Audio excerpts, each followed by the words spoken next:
noches. Buenas noches. Villanas y villanos. Celebramos las fiestas del mes de agosto, las fiestas del verano. Enhorabuena a todos. Las celebraremos en buena compañía. Las celebramos en honor a la Virgen de la Carrasca. O sea que tenemos una patrona que nos protegerá. Estas fiestas ya forman parte de este querido pueblo de Rillo de Gallo.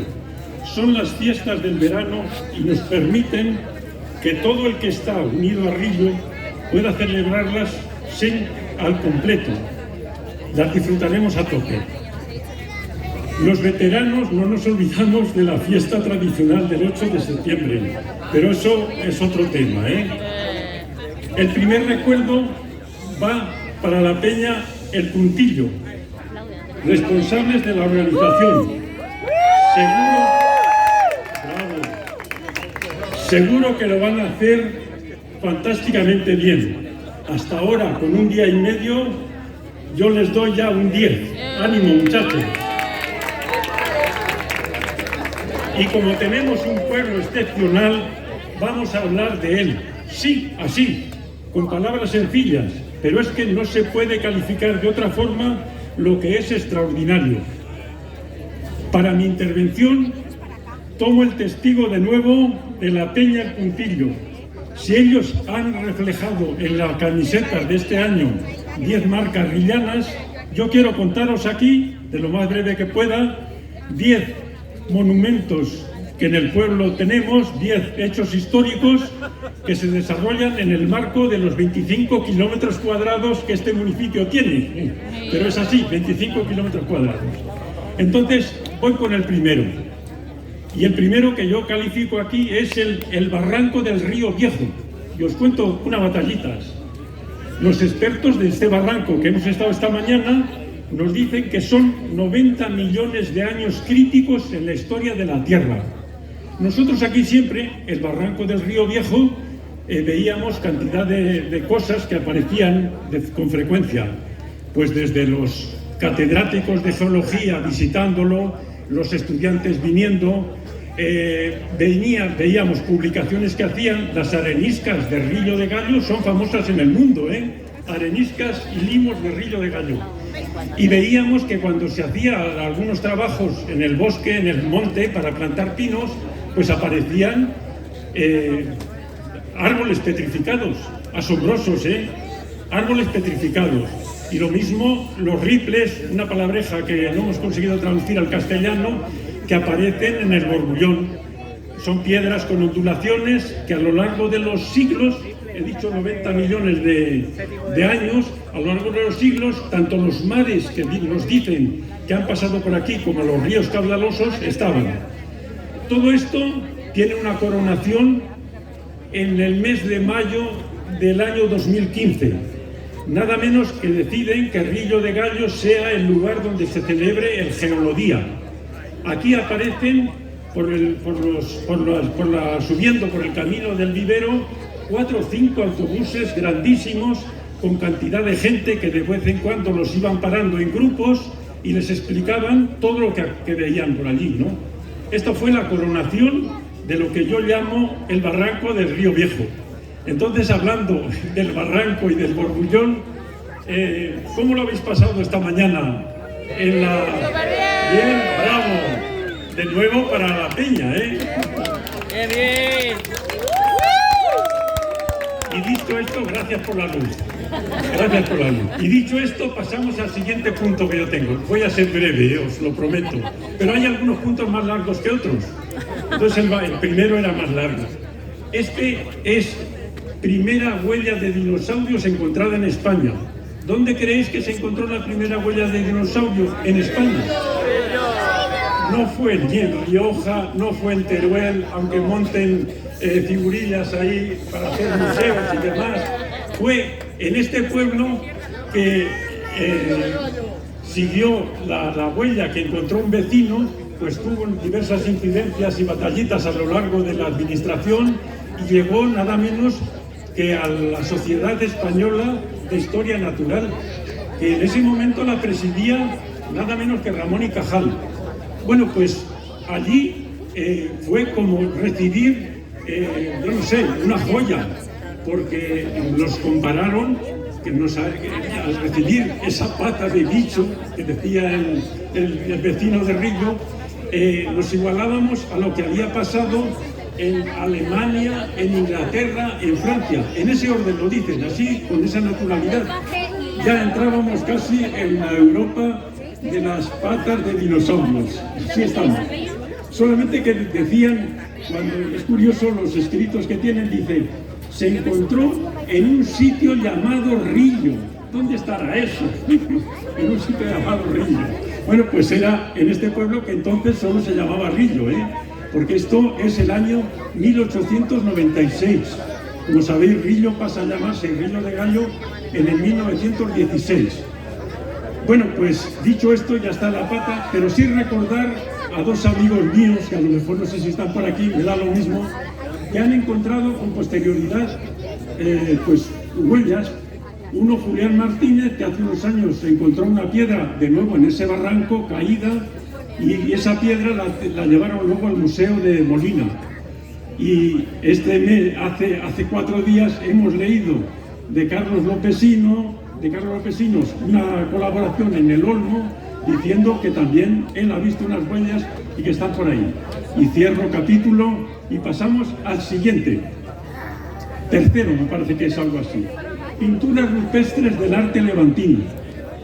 Tenemos aquí unas joyas que se han descubierto pues hace unos años, que son unas pinturas rupestres del arte levantino en Rillo, que es la zona más occidental de todo el arco levantino, de estas pinturas que son esquemáticas y son pinturas que generalmente representan animales y demás, ¿no? Entonces, esto ha sido declarado Patrimonio Mundial Cultural de la Humanidad por la UNESCO. Tenemos dos pinturas, unas que la llamada Rillo 1 y otro Rillo 2. Yo os invito que si venís con algunos amigos, veáis primero Rillo 2, es lo que hago yo, porque todavía queda el resto, sí se ve, y después lo llevéis al Rillo 1, el Alto del Llano, que se ve muy poco, y podéis llevar el texto de los investigadores de Alcalá que estudiaron todo esto, las pinturas y las cerámicas que había al pie de la obra, ¿no? Entonces, son Patrimonio de la Humanidad, y yo creo que con esto, Rillo 1 y Rillo 2, fue Patrimonio de la Humanidad el año 1998, fue declarado las pinturas rupestres de Rillo. Paso al cuarto punto, me parece, los petroglifos del Borbullón. Estos investigadores que estaban viendo las pinturas, pues resulta que hurgaron en el barrio, hurgaron en el barranco de nuevo, y descubrieron que había unas piedras grabadas que entendían que no lo habían hecho de ayer o para hoy, ¿no? Siempre en Rillo hemos creído que los pastores en tiempos de ocio habían perdido su tiempo haciendo cruces, haciendo dibujos, porque son piedras arenosas que se hacen muy fácil. Sabéis que están a la altura de la fuente, donde está la casita de la fuente, en la margen izquierda según se sube.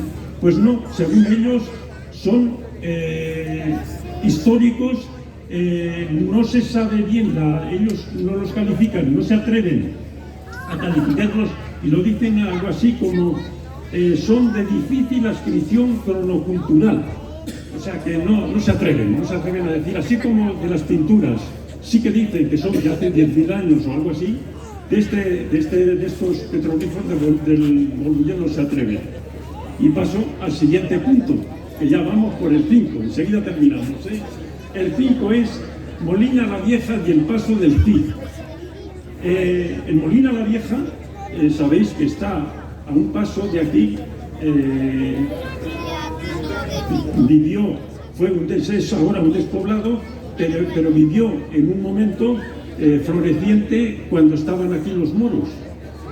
Esto está tan de actualidad como que acaba de pintarnos un pintor una magnífica pintura en el Silo de Molina. Cuando vamos a Molina lo vemos, se supone que ese es el Cid y que pinta los castillos detrás. Pero seamos realistas, y quiero yo poner un poco de realismo en esa unión de Castillos del Molina con el Cid. Nada que ver, nada que ver. Molina se gana en 1124. Molina se funda en 1134. Se funda en todos los textos molineses, se funda en 1134. El Cid pasó por aquí muchísimo antes.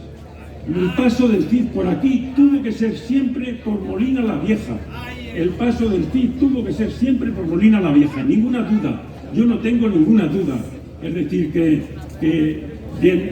Molina, que cuando los moros abandonaron Molina la Vieja que tenía, según historiadores, de 1.500 a 2.000 habitantes, nada menos. Pero conociendo incluso el aljibe que hay allí, está claro que ese aljibe no se construyó para 100 o 200 personas. Allí hubo población importante y de 1.500 a 2.000. Todo esto, desde luego, es matemático, o sea, no hay dudas. Yo luego añado de los trabajos que los moros tenían allí, añado de coletilla, para provisionar y mantener a esa población de 1.500 o 2.000, probablemente los regadíos de río que tenemos al lado del pueblo vienen de los moros que estaban allí. Lo mismo que en el Levante hicieron cantidad de acequias y canalizaciones. Estoy seguro que la Canaleja y el Car, que es una desviación del río Viejo a los que no son del pueblo, y del río Herrería, la hicieron probablemente los moros de Abengalbón, los que alojaron al Cid ahí unas cuantas noches y cultivaron estas tierras para provisionar todos estos. Y yo creo que me he pasado, pero es que es de los puntos que me toca la sensibilidad. Así que pasamos al siguiente punto, que es el despoblado de Villacabras, algo así voy por el 6, y la tira de incineración de Villato. Sabéis que hay un señor, un historiador, que dice que en el alto de los Lirios hay una tira grandísima con una de este tamaño, donde se almacena agua ahora, porque cuando llueve se queda allí, y dice que allí se incineró a Viriato. Al final de su vida no estaba tan claro y duda de eso, pero de lo que no cabe duda para él y para muchos es que Viriato era lusitano, luso, no pastor lusitano de Portugal, era de la Lusitania, que es la zona en la que estamos viviendo nosotros, y que desde luego guerreó aquí, y que, bueno, él llega a decir que en alguna de las cuevas, no lo encuentro, que en alguna de las cuevas se encuentran los sagrados despojos del primer mártir de nuestra independencia. Ahí queda eso. A ver si lo encontramos en algún momento. El resultado es que haya habido un despoblado también, Villacabras, que estuvo durante muchísimo tiempo en la Celtiberia viviendo, y ahí queda eso. Junto a esto tenemos el punto 7, la ermita de la Virgen de la Carrasca. Me detendré muy poco porque ya hemos pasado de la Celtiberia, de hace muchísimos años, a los años 1500 y pico, en que hay un santero allí, llega a ser casi santo, dicen, lo entierran en las iglesias de Molina con aire de santidad, y que los problemas que ha habido siempre de la ermita de la Virgen de la Carrasca son de las tierras que hay a su alrededor, que nos las quitaron a Rillo, la común, no las quitaron, no pudimos nunca recuperarlas, eran unas tierras de la común, y no quiero entrar en conflictos con ninguna otra zona, porque aportamos a la común para distribuirlo y los beneficios de otros muchos pueblos, además de Rillo, en beneficio de las cosas, acciones que desarrolla la común en Molina, en Molina y en todo su territorio. Entonces, dicho esto, paso a un punto importante, este sí, lo considero importante, y es la fuente de Don Calixto. Ahí queda eso, un monumento, una joya de fuente, es decir, Don Calixto, que era un cacique total, completo de la comarca, para daros idea de cómo era le ganó unas elecciones en la comarca de Molina al conde de Romanones. Él era el de Ciporre. El conde de Romanones, además de ministro, era todo en Guadalajara. Era el todopoderoso. Bueno, pues fíjate si sería cacique. Cacique bueno le llama a alguno de los que ha escrito sobre don Calixto. Pues que le ganó. Y bueno, de este pueblo, en algunas votaciones anteriores, de 70 votos, le votaron a don Calixto, le votamos a don Calixto nada menos que 70. Ahora que estamos entrenados en las elecciones, pues da idea eso de cómo barría don Calixto aquí. Es decir, que podía haberse, en la comarca de Molina, haberse hecho este monumento en cualquier sitio que hubiera querido. Pues no, eligió la plaza de Rillo para situar sus reales. Ahí lo tenemos. Eligió la plaza de Rillo porque era la mejor de toda la comarca. Desde luego es la mejor fuente. En Molina, es así. En Molina hizo 3 fuentes, en Nazarete. Su nombre lo puso en la fuente que hizo de Cillas. Aquí no pone solo su nombre, por delante y por detrás, sino que pone su gusto. Yo no sé si tenía miedo de que algunos posteriores pues lo hubieran quitado o algo así. No, lo grabó en bronce y en madera. Y lo único que hemos hecho ha sido limpiarla. El amigo alcalde Abánades, en su ciclo, lo limpió. Gracias por la limpieza que hicisteis entonces, ¿eh? Ahí queda brillando a tope. Entonces, dicho lo del monte, esto, continuamos. Me he perdido, a ver cuál es el siguiente. El octavo. Ah, sí, voy a ser muy breve, en este punto siguiente voy a ser muy breve, porque es el noveno, el penúltimo, y quiero un poco en el 10º detenerme unos segundos más solo. El penúltimo es la Satisfactoría del Vivero.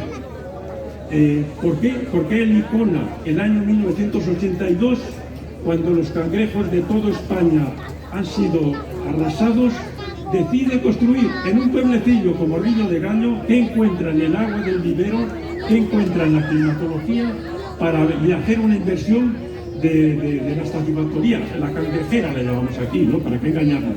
La cangrejera o la Satisfactoría, el lenguaje de técnico. Pues ahí la tenemos. Es decir, que yo lo considero como un punto importante en nuestra vida, un punto más, es decir, un punto más de los 10. Y finalmente he dicho que la última que yo califico ahí como monumento y como hecho histórico, no, eso no, es la casa de Juan Antonio. Ahí queda eso. La casa de Juan Antonio, que el año 2009 empezó ahí a trabajar, una joya en piedra, una joya en forja, una joya en ventanas, una joya en paredes, los animales que él ha ahí dibujado y hecho, pues ahí están, es una obra de arte. Le llaman el Gaudí alcarreño, el Gaudí de Guadalajara, es decir, que ha hecho, nos ha enganchado de una forma o de otra. Pero cuando llega a la cima de su construcción es el año 2021, cuando la Vuelta a España pasa por la Nacional 211 y el helicóptero que se dedica a recoger y a registrar monumentos a lo largo de la etapa se decide por registrar una y otra vez la casa de Juan Antonio.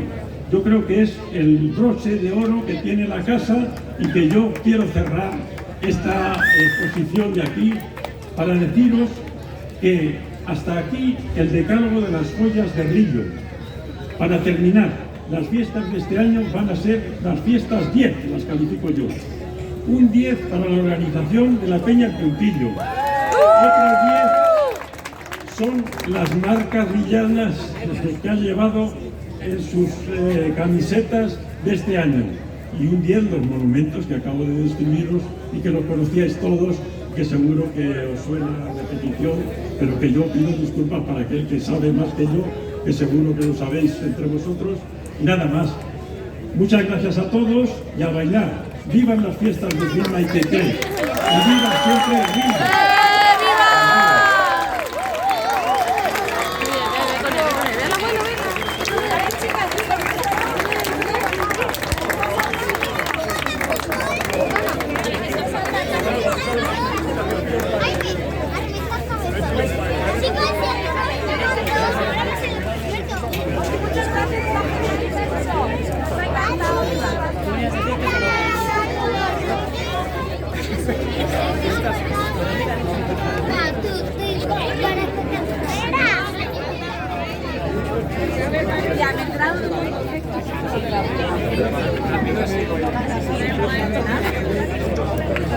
Bueno, vamos a comenzar ahora con la presentación.